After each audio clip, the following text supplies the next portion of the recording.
Guys, आज हम सुभाष चंद्र बोस जी के बारे में पढ़ेंगे।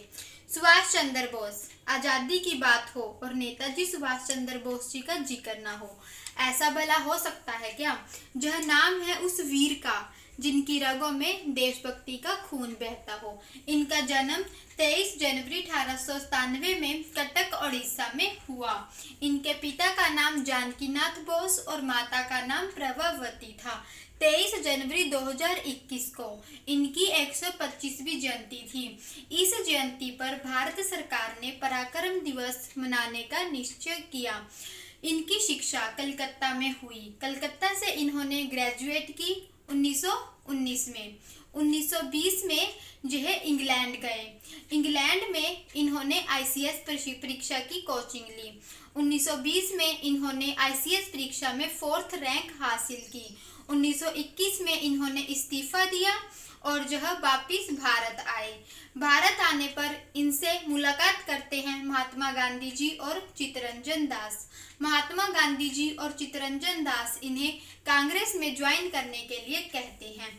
इस प्रकार राजनीतिक गुरु इनके चित्तरंजन दास हुए, क्योंकि महात्मा गांधी के कहने पर सुभाष चंद्र बोस चित्तरंजन दास जी के साथ काम करना स्टार्ट किए। इस प्रकार सुभाष चंद्र बोस ने कांग्रेस ज्वाइन कर ली। 1928 में वार्षिक अधिवेशन कलकत्ता मोतीलाल नेहरू की अध्यक्षता में। इस अधिवेशन में मोतीलाल नेहरू ने नेहरू रिपोर्ट तैयार की और उस रिपोर्ट में तय किया कि भारत को एक डोमिनियन स्टेट का दर्जा दिया जाएगा। लेकिन जवाहरलाल नेहरू और सुभाष चंद्र बोस पूर्ण स्वराज चाहते थे। इन्होंने इस मांग को ठुकरा दिया। फिर 1930 में वार्षिक अधिवेशन लाहौर में हुआ, जिसकी अध्यक्षता कर रहे थे जवाहरलाल नेहरू। जवाहरलाल नेहरू ने अधिवेशन में डिसाइड किया कि 26 जनवरी का दिन प्रथम स्वतंत्रता दिवस के रूप में मनाया जाएगा। 26 जनवरी 1931, जिस दिन प्रथम स्वतंत्रता दिवस सुभाष चंद्र बोस कलकत्ता में राष्ट्रीय ध्वज फहराकर मना रहे थे, उसी दिन लाठीचार्ज हुआ। लाठीचार्ज में सुभाष चंद्र बोस घायल हुए और जेल में डाल दिए गए। 5 मार्च 1931 गांधी इरविन समझौता, यह इंपॉर्टेंट क्वेश्चन है। गांधी इरविन समझौता। गांधी इरविन समझौते में गांधी जी ने कहा था कि हिंसा के अपराधियों को छोड़कर बाकी सभी अपराधियों को बाहर कर दिया जाए जेल से। तब उसी समझौते के तहत सुभाष चंद्र बोस जी बाहर आ गए। 1938 में हरिपुरा अधिवेशन में सुभाष चंद्र बोस जी ने अध्यक्षता करी और इसी कार्यकाल में इन्होंने राष्ट्रीय योजना समिति का गठन भी किया। 1939 एक बार फिर से सुभाष चंद्र बोस अध्यक्ष के रूप में नियुक्त हुए। यह कौन सा अधिवेशन था? त्रिपुरी अधिवेशन। इसमें महात्मा गांधी जी ने अपनी ओर से एक कैंडिडेट को भेजा, जिसका नाम था पटाभी सीतारमैया। पटाभी सीतारमैया और सुभाष चंद्र बोस में इलेक्शन हुआ। इलेक्शन में पटाभी सीतारमैया की हार और सुभाष चंद्र बोस अध्यक्ष के रूप में चुन लिए गए। फिर राजनीतिक गुरु सुभाष चंद्र बोस के ऊपर राजनीतिक दबाव पड़ा। राजनीतिक दबाव पड़ने पर सुभाष चंद्र बोस जी को इस्तीफा देना पड़ा। इस्तीफा देने के बाद 3 मई 1939 को सुभाष चंद्र बोस जी ने फॉरवर्ड ब्लॉक की स्थापना की। फॉरवर्ड ब्लॉक के सभी सदस्य जन जागृति लाने की चेष्टा कर रहे थे। उसी उद्देश्य से 1939 में सुभाष चंद्र बोस व फॉरवर्ड ब्लॉक के मुख्य नेताओं को गिरफ्तार कर जेल में डाल दिया गया। सुभाष चंद्र बोस निष्क्रिय नहीं रहना चाहते थे, क्योंकि इस समय द्वितीय विश्व आंदोलन चला हुआ था। इसलिए उन्होंने जेल में ही अनशन करना स्टार्ट कर दिया। अनशन से सुभाष चंद्र बोस की तबीयत खराब हो गई। तबीयत खराब होने से अंग्रेज अधिकारियों ने इनको घर पर ही नजरबंद कर दिया, क्योंकि अंग्रेज अधिकारियों को पता था कि हम इनको मुक्त नहीं रख सकते। फिर इस प्रकार जियाउद्दीन पठान इनके घर में आता है। जियाउद्दीन पठान के भेष में घर से निकल जाते हैं सुभाष चंद्र बोस।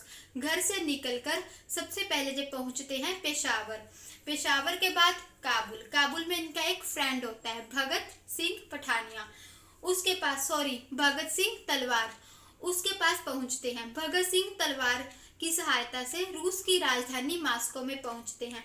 रूस की राजधानी मास्को से जे पहुंचते हैं जर्मनी इसलिए पहुंचते हैं क्योंकि जर्मनी में जे हिटलर की सहायता चाहते हैं, हिटलर की सहायता इनको मिलती है।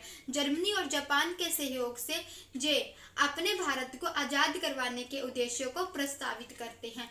उसके बाद आज़ाद हिंद फौज जिसकी स्थापना रास बिहारी बोस ने की थी, और लेकिन आज़ाद हिंद फौज को पुनर्गठित किया था सुभाष चंद्र बोस ने 21 अक्टूबर 1943 को। आज़ाद हिंद फौज का प्रतीक चिन्ह था बाघ। सिंगापुर और रंगून में मुख्यालय स्थापित किया था आज़ाद हिंद फौज का सुभाष चंद्र बोस ने। जब सुभाष चंद्र बोस पुनर्गठित कर रहे थे आज़ाद हिंद फौज को, तब इन्होंने एक नारा दिया था, तुम मुझे खून दो मैं तुम्हें आज़ादी दूंगा। और फौज को प्रेरित करने के लिए एक और नारा दिया था, दिल्ली चलो। एक और नारा है जय हिंद, जो आज का राष्ट्रीय नारा बन चुका है। उसके बाद जापान की सहायता तो इन्हें मिल ही रही थी, फिर जापान ने क्या किया था, अंडमान निकोबार पर कब्जा किया। अंडमान निकोबार पर कब्जा करके जापान ने सुभाष चंद्र बोस को अंडमान निकोबार दे दिया।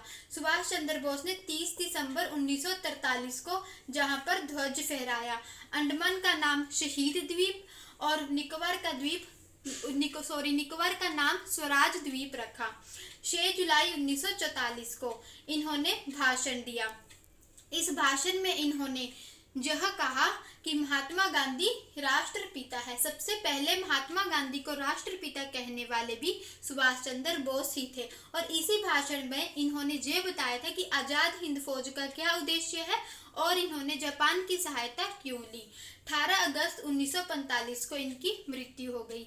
इनकी मृत्यु अभी तक ये पता नहीं चला है कि कैसे हुई, लेकिन कुछ विद्वानों का मानना है कि इनकी मृत्यु ताइवान में विमान में बैठने की वजह से हुई थी, क्योंकि विमान दुर्घटनाग्रस्त हो गया था। लेकिन ताइवान सरकार का मानना है कि 18 अगस्त 1945 को कोई भी विमान दुर्घटनाग्रस्त नहीं हुआ था। इस प्रकार यह तो सबको पता है कि सुभाष चंद्र बोस का जीवन एक रहस्यकारी था। इनका रहस्यकारी जीवन किस प्रकार था, जैसे रहस्यकारी की तरह बाहर निकले, इन्होंने अपने घर से भी रहस्यकारी की तरह ही बाहर निकले, लेकिन ये किसी को नहीं पता था कि सुभाष चंद्र बोस की भी मृत्यु भी एक रहस्य बनकर ही रह जाएगी। इस प्रकार सुभाष चंद्र बोस जी का चैप्टर खत्म हुआ। आशा करती हूँ आप सबको समझ आया होगा। धन्यवाद। जय हिंद, जय भारत।